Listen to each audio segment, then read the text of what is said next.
Hello everybody. Finally got on, having a couple of tech issues as always. Give me rabbits any day of the week. Hope you guys are all well. I am just jumping on here for a few minutes to see if you have any bunny bonding or pre-bonding questions. I'm here to answer them for you for a few minutes if that is of any help to you.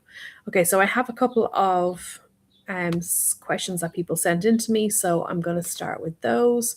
If you're here, jump on the chat, say hi, and then drop your question in the box. And if I get a chance, I will get to it. Okay, so the first question was from Daniela. We're currently trying to bond our two male buns. Both are neutered and healed. We have started 24/7 side by side pen bonding with a gap in between and things to ensure the pens can't touch. How long do we do this? One bun jumps so high, even over the highest pen, so he had been super stressed and popping a cooker cover over the top. And popping a cooker cover on the top wasn't an option as it stressed him out. Thanks so much. We'd love any advice. Okay, so pre-bonding. You may have seen people recommending this, that the bunnies live side by side for a little while, and you either swap their litter trays and their bits and pieces, their blankets or teddy bears or whatever, or you swap the bunnies over. So I am actually a big believer in pre-bonding. I know some people say that it stresses the bunnies out. I don't think it does, and I do think that it helps them to get to know each other a little bit. You're immersing them in each other's smell, and it can be really helpful when you are bonding as well to do that in between bonding sessions, because they're either on the bonding pen or they are immersed in each other's smell, in each other's pen or whatever. That being said, if your bunnies are free roam, it doesn't always work very well. So you need to come up with a alternative plan if your bunnies are free roam, because putting your bunnies into a pen when they're not used to being in a pen, and then they can smell the other bunny, can stress them out. And we don't want to upset them too much before they start bonding and have negative interactions with or negative feelings towards the other bunny. So what I would recommend is that, first of all, are your bunnies free roam normally, or is one of your bunnies free roam? Quite often the scenario I come across is somebody who has one bunny that's free roam, and then they bring a second bunny into the house and that bunny's in a pen because the other bunny has been everywhere. That works perfectly fine. What I would normally recommend you do is you swap them over once a day, even for an hour or so. So your bunny who's in the pen then gets some free roam time. They get to smell the bunny that's already in the house wherever they're free roaming. And then the bunny who free roams can have a little nosy around the pen and smell the other bunny and maybe use their litter tray and maybe poop everywhere, because that's what they do. So you will see a lot of territorial pooping probably in the pre-bonding period. That is very normal, and that will actually settle down once they are together. So panic not. People get very upset about that because it's a lot of mess to clean up. But it is only temporary. So that's what I would recommend if one of your bunnies is free roam and one of them isn't. If they're both free roam, presumably then you have them in different rooms, and then the best thing to do is just to switch their rooms up so that they are in they're in opposite rooms. So if you have one bunny who's downstairs and one bunny who's upstairs, that's quite a common scenario as well. Then what I recommend you do is you swap them around. So one is upstairs one day and downstairs the next day, and then the whole house then smells like both bunnies. Now that's for the purposes of them being in a neutral area later on. It's more neutral than if it belongs to one rabbit, but it's not as neutral as if it doesn't smell like either rabbit. But it can help when you're neutralizing later on that it does smell like both bunnies. It makes it a little bit easier perhaps. So that's what I would recommend. I wouldn't recommend necessarily putting them into a pen if they're not used to being in a pen. And I think really the purposes of it is that they can get used to each other's smell.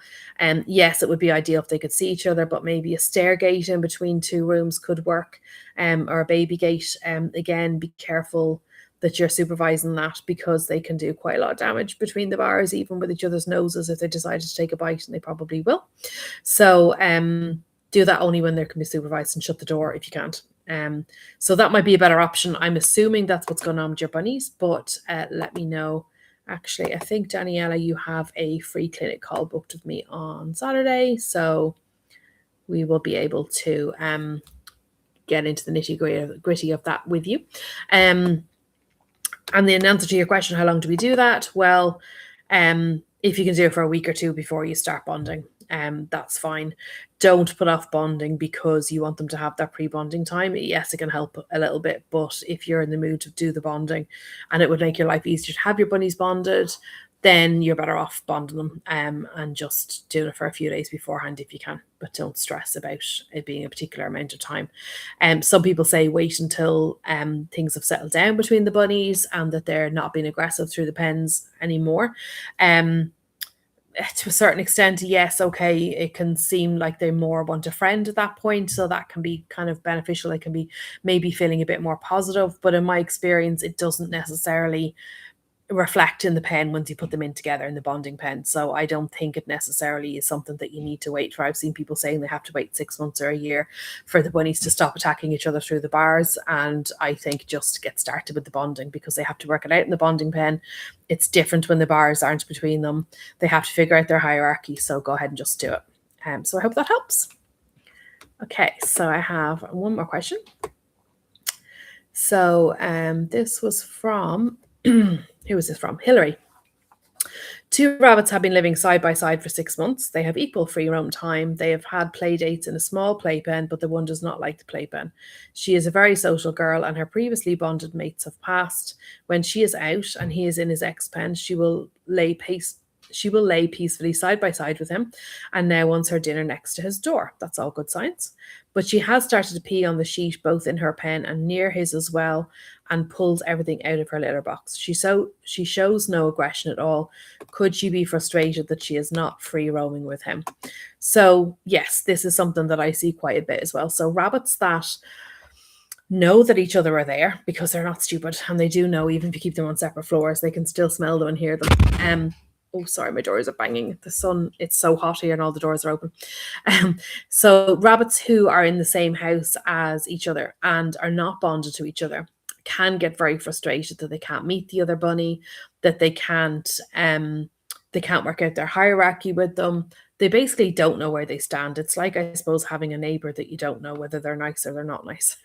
So that's the nearest that I can kind of make a scenario for you with it. So yes, I would say she is feeling frustrated that maybe not that she's free roaming with him, but just that she can't be with him. Especially if your bunny was bonded before and she's bereaved, she's probably thinking, well, this is another rabbit, but why is it not in the pen with me? So my recommendation usually is to get your bunnies bonded as quick as possible because that frustration can build. It's great that she's not showing any aggression, but a very common thing that I come across is people saying that their bunnies have got into each other. And in my opinion, the longer that you leave the bunnies separate, the more likelihood there is that they'll get into each other and they might even injure each other. And then you've got vet bills and you've got a bond that's going to be harder later on because they have had these negative interactions together. So in my opinion, the quicker you get bonding, the better. I think that they need time to settle. Like if you've got a new bunny bringing them into the house, then yes, leave them separate for a week or 2 weeks. So that you can quarantine them, then put them side by side for a week or 2 weeks and then get started with the bonding, because the longer it goes on, the more frustrated the bunnies get and the more likely they are to get into each other and injure each other. So, and we obviously don't want that. So my recommendation is just get started with the bonding. I can see that you've done a couple of bonding sessions and you don't feel it's gone well. That's also quite common. But the thing about bonding is that it's not one size fits all. And the internet would have you believe that you do this and then you do this and then you do this. And it just drives me insane because that's not how it works. You need to tailor make the bond to your bunnies, to their history together, their history separately, what they're bringing, their emotional baggage into the bonding pen, you and how you're feeling about it, your space and your time that you're available to bond with. There's a lot of things that need to go in to make it a plan for you, to tailor make it to your bunnies, which will increase the success rate. But also it's not do this and then do this and then do this. It really has to be adjusted. The process has to be adjusted as the bunnies react, because we can't tell how they're going to be when they get into the pen together.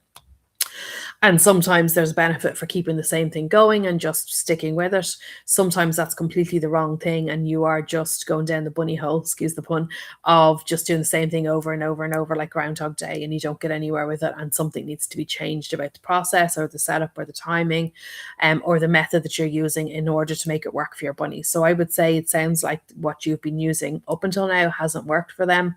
It would be worth having somebody look at it like me to see exactly what you did did and what was going wrong or how you felt about it, because it's not something that you've done right or wrong. It's just something that needs to sometimes be tweaked to make it work.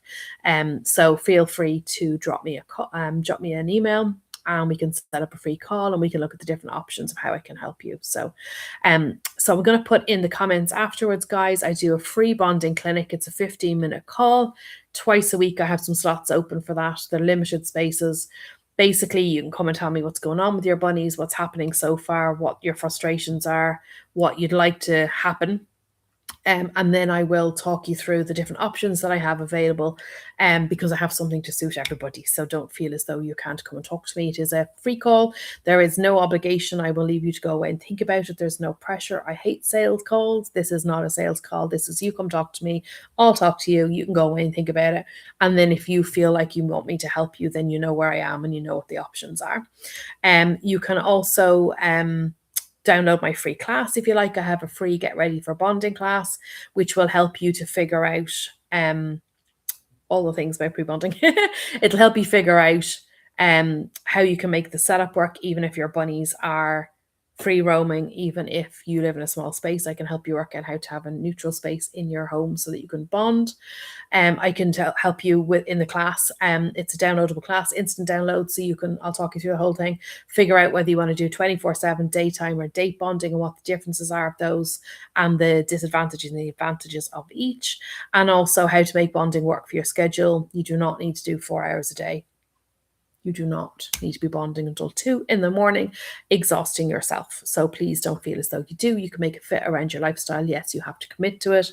Yes, there's consistency is important, but no, you do not have to put your life on hold, contrary to what you might have heard online. So I'll put the link below for the free clinic, and I'll put the link below for the free class. If you want some help, you can just drop me a message and we can talk. Okay, I don't have any more questions, so I'm going to jump off, but it was good to be here and I hope you found it helpful.